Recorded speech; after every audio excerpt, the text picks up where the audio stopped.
suspente ou viol. Mais qu'est-ce qu'un viol? Il est défini à l'article 222 du Code pénal comme suit.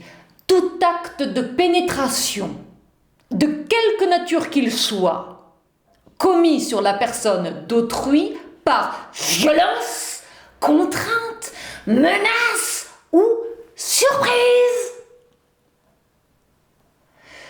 Ce n'est pas mal dit, ni mal de le dire. Surtout de le redire à ceux qui n'ont toujours pas compris ce que ça veut dire. Autrement dit, on a le droit de forcer personne à renoncer à sa liberté de dire non.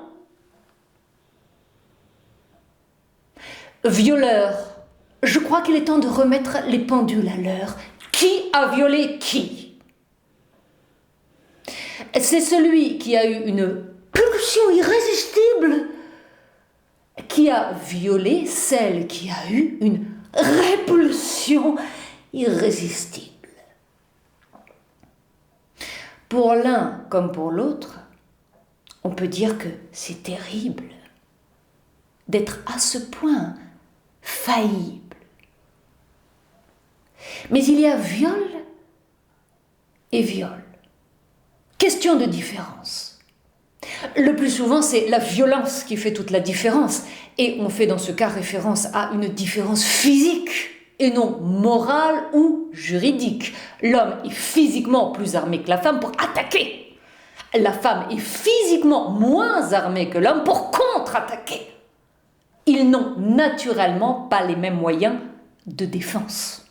L'un fait le poids, l'autre est un petit poids. Inégalité de fait, qui n'exclut pas l'égalité de droit.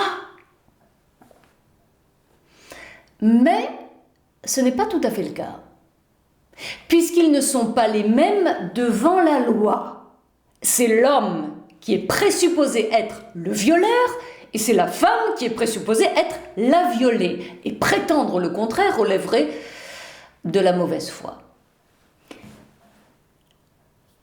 Il y a violeur et violeur. Question d'identité.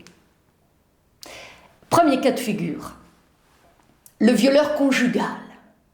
Un soir, elle n'a pas envie de remplir son devoir. Pour se vider la panse, il la force à le faire.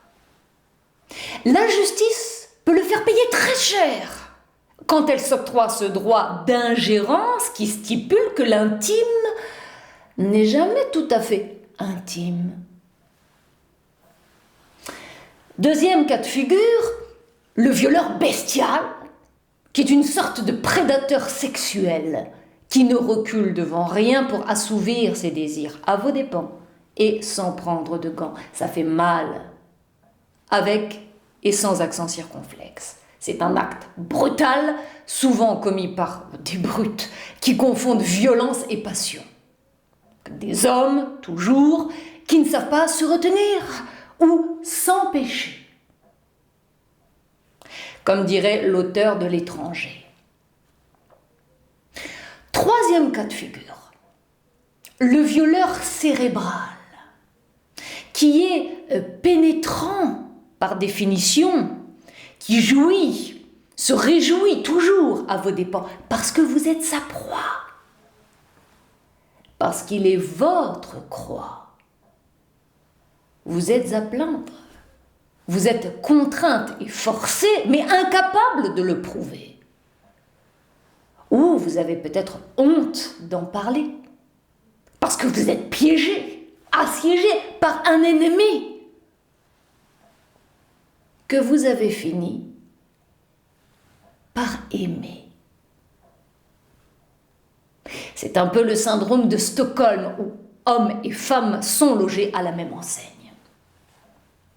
Me too. You too. But he too, quand la femme se part de tous les atouts. On parle alors de néo-féminisme. Ah, le néo-féminisme. Le seul courant de pensée qui n'est pas au courant, qu'il y a aussi une limite à la pensée. On ne peut pas penser tout et n'importe quoi, sous peine de tomber entre les mains de cette maîtresse d'erreur et de fausseté qu'on appelle joliment imagination. Imagination.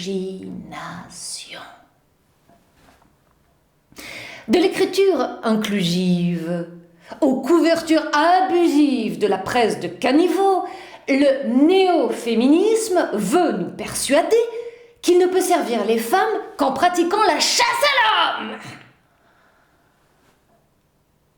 Oui, retournement de l'histoire, diront les unes. Détournement de l'histoire, diront les autres. Mais pour nous, c'est la fin de l'histoire. Depuis que certaines femmes, pas toutes, certaines, ont décidé de se la raconter avec leurs amours violés et leur vie biaisée. Et il n'y a plus de place que pour le deuxième sexe, qui est désormais non pas le premier, mais le seul sur la place du marché, où il n'y a plus que des femmes et des efféminés. Non, je n'ai rien contre Jean-Jacques, mais tout contre Sandrine Rousseau. Sandrine, Mélusine et toutes les mines soi-disant féminines qui vous donnent envie de déchanter. Femmes, je vous hais.